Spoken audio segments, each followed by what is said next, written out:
अगर जिंदा है तो जिंदगी की जीत में यकीन कर, अगर कहीं है स्वर्ग तो उतार ला जमीन पर। साथियों, ये कविता बहुत ही सुंदर है, तो इस कविता को आप ज़रूर पढ़ें। तो चलिए साथियों, मैं अवध किशोर आपका स्वागत करता हूं हमारे YouTube चैनल अवध एडु हब में। आज हम लोग जो चर्चा करने वाले हैं बहुत ही इम्पोर्टेंट है परीक्षा के दृष्टिकोण से। तो आज आपको मैं फिर से वर्ब के बचे हुए पार्ट बताऊंगा और आज हम लोग पढ़ेंगे नॉन फाइनाइट को, जिसमें हम लोग नॉन फाइनाइट की चर्चा पहले वाले वीडियो में कर चुका है और आज इसके बचे हुए पार्ट जिरंड और पार्टिसिपल को पढ़ेंगे।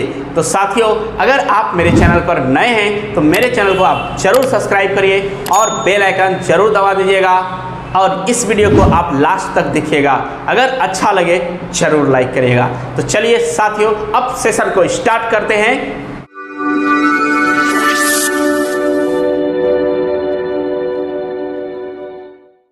जैसे कि मैं आपको बताया था कि नॉन फाइनाइट के बारे में कि नॉन फाइनाइट क्या होता है, नॉन फाइनाइट क्या होता है, तो मैं आपको रिकॉल कर दूं। नॉन फाइनाइट वो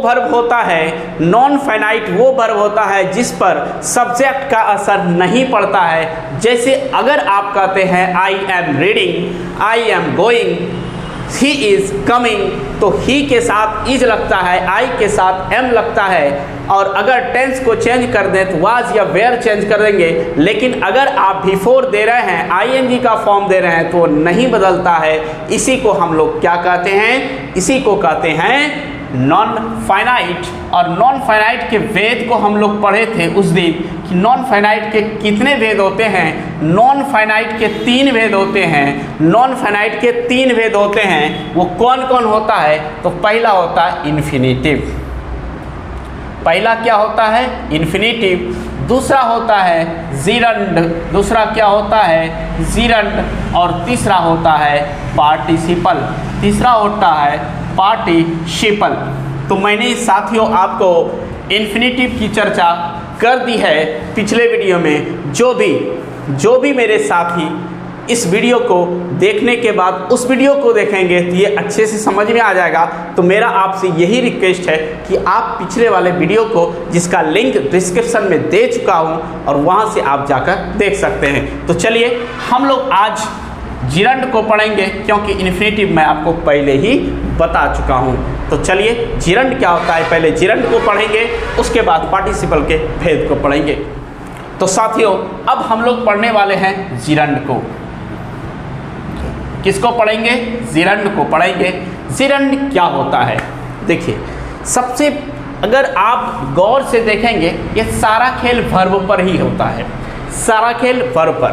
जिरंड जैसे ही आपको कहे जिरंड, तो आप समझ जाइए ये बात कर रहा है आईएनजी फॉर्म का। ये किसका बात कर रहा है? आईएनजी फॉर्म का। अब सर जिरंड पहचानेंगे कैसे? जिससे आप इन्फिनेटिव बताए थे कि टू प्लस वर्ब को इन्फिनेटिव कहते हैं, ठीक है, वहाँ तो आप समझ गए।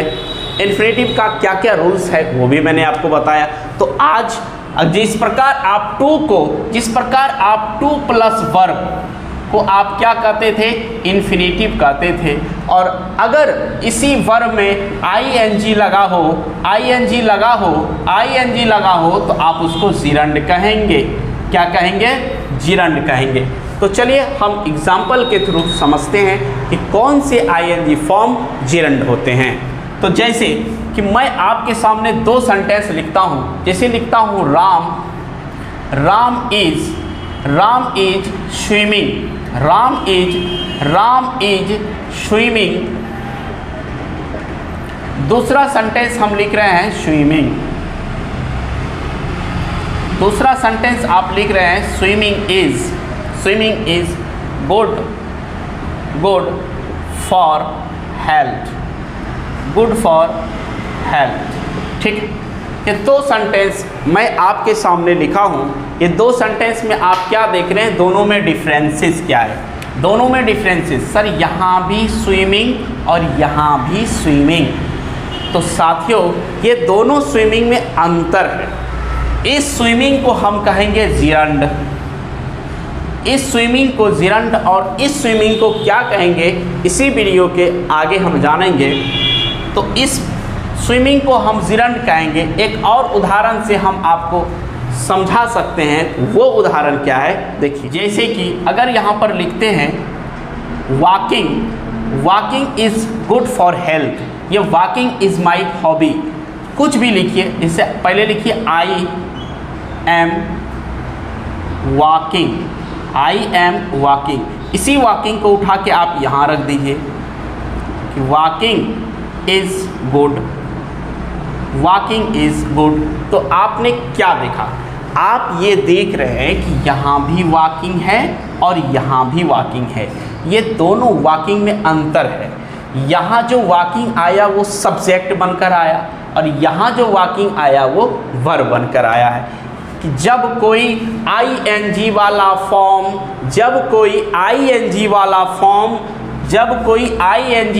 फॉर्म, यानी कि भी प्लस जब ing वाला फॉर्म नाउन का काम कर रहा हो, किसका काम कर रहा हो, नाउन का काम कर रहा हो, और उस सब्जेक्ट बनकर आ रहा हो, तो वहाँ पर आप कहेंगे ये क्या होगा, ये जिरंड होगा। ये क्या होगा, ये जिरंड की संज्ञा में इसको देते हैं कि इसको कहाँ रखेंगे, हम लोग जिरंड में रखेंगे। साथियों, यहाँ तक आपको समझ में आ गया होगा कि आपको फिर से हम बता दें कि जिस ing फॉर्म जो नाउन की तरह काम कर रहा है, वो ing फॉर्म, वो वर्ब का ing फॉर्म जो नाउन की तरह काम कर रहा है, नाउन की जो ing का फॉर्म नाउन की तरह काम कर रहा है,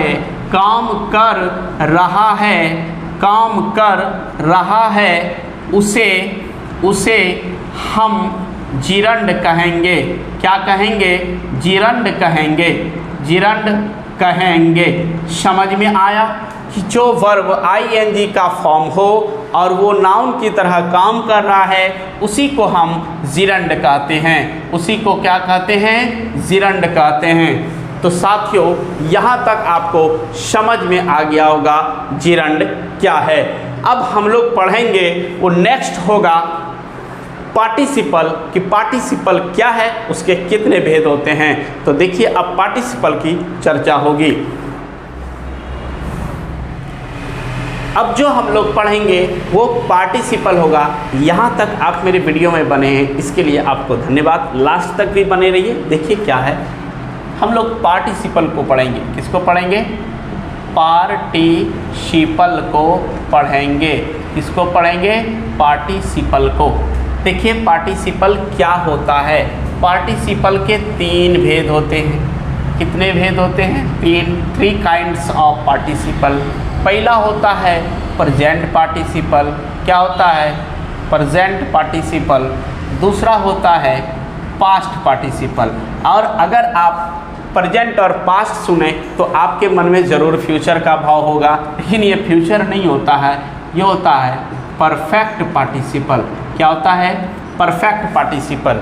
जैसे कि आपने वर्ब के फॉर्म को पढ़ा है, वर्ब के फॉर्म को, जैसे V1, V2, V3, V4 और V5। तो यहाँ पर आप देखेंगे जो V4 होता है उसी को प्रेजेंट पार्टिसिपल, और V3 जो होता है उसको हम कहते हैं पास्ट पार्टिसिपल। तो यहाँ पर हम लोग अब जो पढ़ने वाले हैं, हम लोग चर्चा करेंगे पहले प्रेजेंट पार्टिसिपल की। प्रेजेंट पार्टिसिपल क्या होता है, देखिए एक सेंटेंस आप जब पढ़े होंगे, जैसे हम कहते हैं आई एम टीचिंग।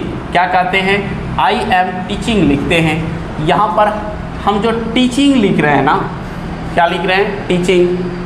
फिर दूसरा सेंटेंस अगर आप लिखते हैं ही इज़ गोइंग, जब ही इज़ गोइंग लिखते हैं और यहाँ ही इज़ टीचिंग है, आई एम टीचिंग है, तो ये जो गोइंग और टीचिंग आप देख रहे हैं, इसी को हम कहेंगे प्रेजेंट पार्टिसिपल। और डिटेल से देखिए प्रेजेंट पार्टिसिपल और कहाँ कहाँ है, इसका क्या मतलब होता है। साथियों, अब हम लोग इसके कुछ विशेष महत्व, विशेष मीनिंग को देखते हैं। जैसे आप लिखते हैं present participle, present participle, present participle, इसका क्या मतलब होता है। एक जैसे कि आप कहते हैं आई शॉ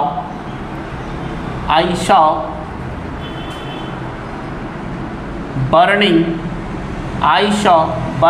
हाउस। जब लिखते हैं आई शॉ बर्निंग हाउस तो यहाँ पर आईएनजी का फॉर्म आया और मेन मतलब इसका होता है जलते हुए, ने होते हुए यानी वो काम जारी है। आई शॉ मैंने देखा, कैसा भाई? बर्निंग हाउस को, जलते हुए घर को। अगर कहते हैं आई शॉ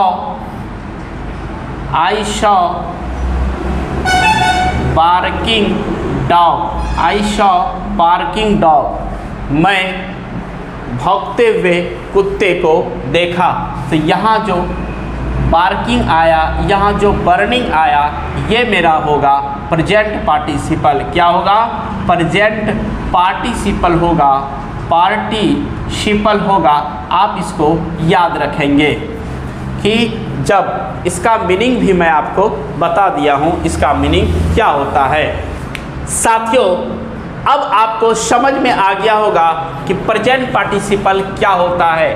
प्रेजेंट पार्टिसिपल जब वाक्य में प्रयुक्त हो रहा होता है तो वहाँ वो विशेषण का काम करता है, यानी कि एडजेक्टिव का काम करता है। किसका काम करता है? एडजेक्टिव का। वह बिफोर जो एडजेक्टिव का काम करता है। अगर आप इसको इस तरह से समझ सकते हैं, जो वर्ब आईएनजी वाला हो और वह सेंटेंस में एडजेक्टिव का काम कर रहा हो, एडजेक्टिव का काम कर रहा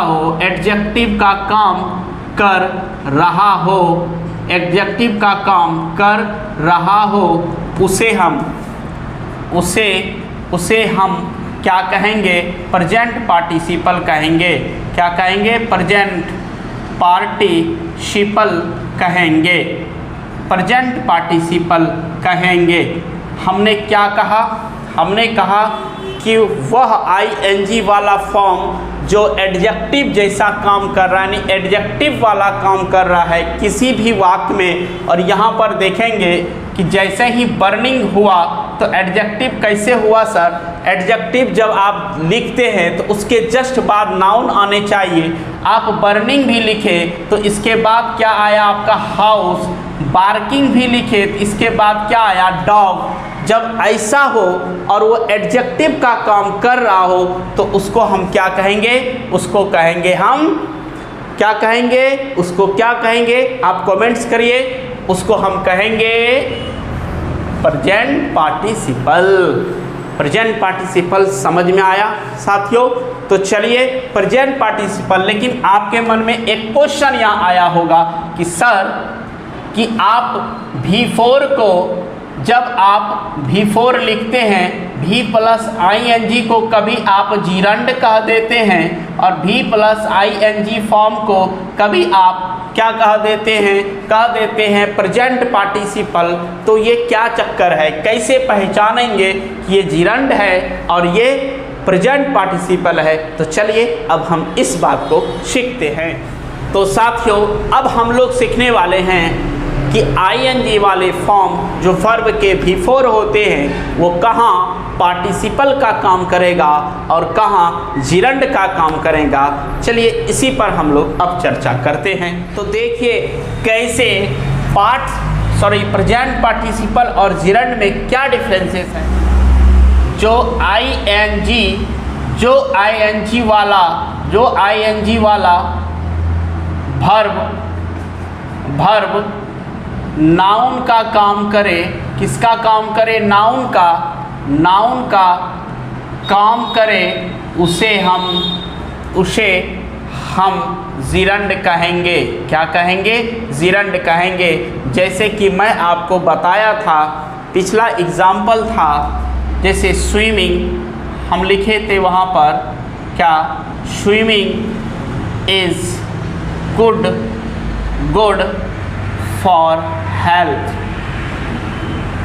जब swimming is good for health, यहाँ भी आईएनजी फॉर्म आया। अब यहाँ पर जो देख रहे हैं ये आईएनजी फॉर्म नाउन दिखा रहा है, लेकिन इसी स्विमिंग को अगर यहाँ पर हम लिखते हैं I saw swimming, I saw swimming boy, यहाँ पर आप देख रहे हैं कि मैंने देखा तैरते हुए बच्चे को, तैरते हुए लड़के को। तो आप यहाँ पर स्विमिंग के बाद ये यहाँ जो स्विमिंग है ये एडजेक्टिव का काम कर रहा है। तो जहाँ पर आईएनजी वाला फॉर्म मैंने पहले ही बता दिया, जब आईएनजी वाला फॉर्म एडजेक्टिव की तरह कार्य करता है, एडजेक्टिव की तरह कार्य करता है तो उसको हम कहेंगे क्या, उसको हम कहेंगे प्रेजेंट पार्टिसिपल, उसको हम कहेंगे प्रेजेंट पार्टिसिपल, याद रखिएगा, उसको हम प्रेजेंट पार्टिसिपल कहेंगे। तो यही कॉमन अंतर है साथियों। तो अब हम लोग पढ़ेंगे नेक्स्ट, वो नेक्स्ट होगा मेरा पास्ट पार्टिसिपल। तो साथियों अब हम लोग जो पढ़ने वाले हैं वो होगा मेरा पास्ट पार्टिसिपल। क्या होगा? Past participle. ये पास्ट पार्टिसिपल क्या होता है? देखिए, जैसे मैंने आपको कहा कि प्रेजेंट पार्टिसिपल का मतलब क्या होता है, वहाँ पर मैंने लिखा था होते हुए यानी कि वो काम जारी है। लेकिन पास्ट पार्टिसिपल में हुए, जब आपको मैंने उदाहरण देके बताया कि बर्निंग हाउस आप लिखते हैं तो वहाँ क्या लिखते हैं? मैंने जलते हुए घर को देखा। लेकिन यहाँ जो मतलब होगा, यहाँ मतलब उसका पास्ट रूप में होगा, यहाँ होगा जले हुए। यानी मेरवली आप यहाँ पर ऐसे समझ से लिखते हैं आई हैव ईटन लिखते हैं। अगर यहाँ इसको हम ही को चेंज कर दें तो अब हमको हैज़ लिखना होगा, आई हैज़ ईटन। अगर यहाँ पर टेंस चेंज करेंगे तो लिखेंगे दे हैड ईटन। लेकिन यहाँ एक चीज़ आप देख रहे हैं, ये ईटन चेंज नहीं हुआ है। जब चेंज नहीं होता है तो इसी को हम कहते हैं पास्ट पार्टिसिपल। क्या कहते हैं? Past participle. साथियों इतना आसान आपको कहीं नहीं, जो भी आप देखेंगे थ्योरी या जो भी कॉन्सेप्ट पढ़ेंगे वो बड़ा ही पेचीदा होता है, वहाँ पर समझ में नहीं आता है। तो आपको एक सिंपल वे में हम समझा दिए कि जब यानी वर्ब के तीसरे फॉर्म को हम पास्ट पार्टिसिपल कहते हैं। जैसे यह देखिए, यही तो है, यहाँ हैव दिए, हैज़ दिए, हैड दिए, सब चेंज हो रहा है। लेकिन यहाँ ईटन चेंज, इसी को जो वर्ब सब्जेक्ट के हिसाब से चेंज नहीं होता है उसी को हम क्या कहते हैं? उसी को तो नॉन फाइनाइट कहते हैं। नॉन फाइनाइट में एक भेद है, वो भेद का नाम है क्या? Past participle. वही तो यहाँ पर मैंने बताया, पास्ट पार्टिसिपल। अब इसके विशेष रूप को देखिए, वो विशेष रूप क्या होता है। हम उसी एग्जाम्पल को फिर से लेते हैं, जैसे कि आई शॉ बर्न हाउस। अगर हम यहाँ पर कहते हैं आई शॉ बर्न हाउस, तो यहाँ पर क्या हुआ कि आप देखते हो आईएनजी का फॉर्म है, अब यहाँ V3 का फॉर्म यूज किया गया है, तो यहाँ पर ये पास्ट पार्टिसिपल हो गया। और इसका मतलब हुआ मैंने जले हुए घर को देखा। जब इस तरह का आप देखते हैं कि यहाँ पर ये भी एडजेक्टिव का काम ही करता है कि मैं जले हुए घर को देखा। यहाँ पर अब दूसरा एग्जाम्पल लेते हैं। जैसे अगर आप लिखते हैं डोंट ईट रोटन एप्पल। अगर आप लिखते हैं डोंट ईट रोटन एप्पल कि भाई मत खाओ कैसा आम है, कैसा सेब, तो सड़े हुए सेब को मत खाओ। जब सड़े हुए सेब को नहीं खाने की बात हो रही है तो रोटन, यहाँ जो आप तीसरा वर्ब देखें ये मेरा पास्ट पार्टिसिपल है और ये भी एडजेक्टिव का काम कर रहा है। तो इस तरह हम कह सकते हैं कि वो वर्ब जो एडजेक्टिव का काम कर रहा है और अपने तीसरे फॉर्म में है तो उसको हम क्या कहेंगे? उसको हम कहेंगे पास्ट पार्टिसिपल। तो साथियों यहाँ तक आपको समझ में आ गया होगा। साथियों ये वीडियो लंबा जा रहा है, इसीलिए मैंने अब जो नेक्स्ट बचा है परफेक्ट पार्टिसिपल उसको अब नेक्स्ट वीडियो में लाएंगे हम। तो साथियों यहाँ तक आपको वीडियो कैसा लगा आप कमेंट्स में ज़रूर लिखें, और अगर आप मेरे चैनल पर नए हैं तो आप मेरे चैनल को ज़रूर सब्सक्राइब करिए और बेल आइकन ज़रूर दबा दीजिएगा। और इस वीडियो को आपने लास्ट तक देखा इसके लिए आपको तहे दिल से धन्यवाद। साथियों आप अपने व्यक्तित्व का निर्माण इस तरह करिए कि आपके व्यक्तित्व के आलोक से पूरा संसार आलोकित हो। आज के लिए इतना ही, धन्यवाद।